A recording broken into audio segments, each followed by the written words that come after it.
Light, चाहे वो सन से आ रही हो, जलती आग से आ रही हो या फिर किसी बल्ब से।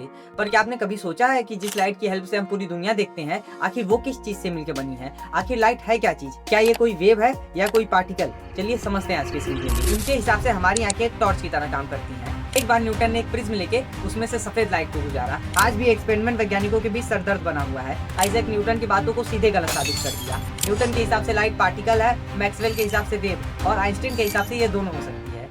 जय हिंद दोस्तों, क्या आपको पता है कि जिस लाइट को हम हमेशा से इग्नोर करते आए हैं, वही किसी समय वैज्ञानिकों के बीच बहस का अहम मुद्दा बना हुआ था। तो चलिए ले चलता हूँ आपको अतीत के उस सुनहरे सफर में जिसमें इंसानों ने लाइट को पहली बार समझने का प्रयास किया था।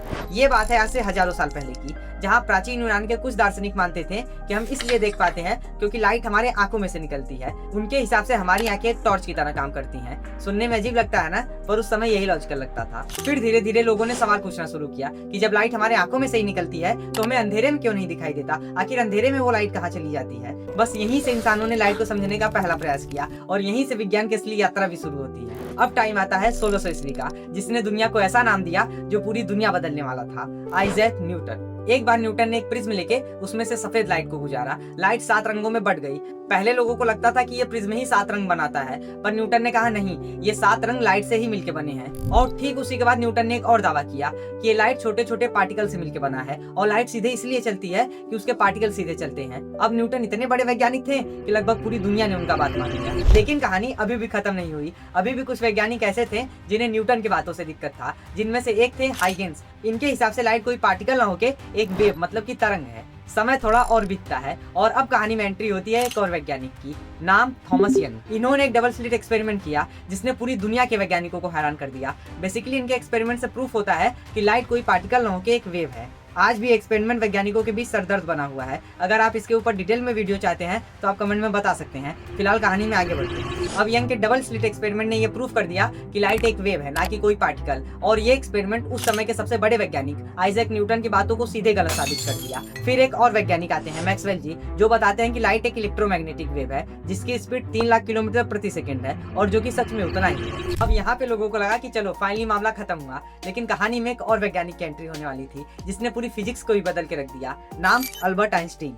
इन्होंने आते ही एक अजीब बात कही कि न्यूटन पूरी तरीके से गलत नहीं थे। लाइट कभी कभी वेव की तरह नहीं बल्कि छोटे छोटे एनर्जी पैकेट्स के रूप में काम करती है, जिसे इन्होंने फोटोन नाम दिया। और इन्होंने लोगों को फोटो इलेक्ट्रॉनिक इफेक्ट के बारे में भी समझाया। अब फिर से हम इसके डीप में ना जाके केवल ऊपर ऊपर से समझ रहे हैं। अगर किसी भी टॉपिक के बारे में आपको डीप में जानना है तो कमेंट बॉक्स है ही। और आपको बताता चलूं कि आइंस्टीन को नोबेल पुरस्कार इसीलिए मिला था, ना कि थ्योरी ऑफ रिलेटिविटी के लिए। अब लोगों के सामने बड़ी प्रॉब्लम थी। न्यूटन के हिसाब से लाइट पार्टिकल है, मैक्सवेल के हिसाब से वेव और आइंस्टीन के हिसाब से ये दोनों हो सकती है। अब फाइनली जाके एक और वैज्ञानिक आते हैं, डी ब्रोगली जी, और वो बताते हैं कि लाइट के पास दोनों प्रॉपर्टी है। जब वो चलती है तो एक पार्टिकल की तरह व्यवहार करती है, और जब किसी चीज से टकराती है तो एक तरंग की तरह। बेसिकली लाइट के पास डुअल नेचर है, और आज तक भी हम यही मानते आ रहे हैं। हो सकता है कि कोई और वैज्ञानिक आए और इस बात को भी गलत प्रूफ कर दे, लेकिन जो भी हो, पर सोचो कि वो इंसान जो कभी सोचता था कि लाइट हमारे आंखों से निकलती है, वो आज यहाँ तक पहुंच गया। और इन सब में सबसे खूबसूरत बात पता है क्या है? कि हमने अभी जितना कुछ जाना है उससे हमें ये पता चला है कि हमें और अभी कितना कुछ जानना बाकी है। और शायद से विज्ञान का असली मतलब सवालों के जवाब ढूंढना नहीं,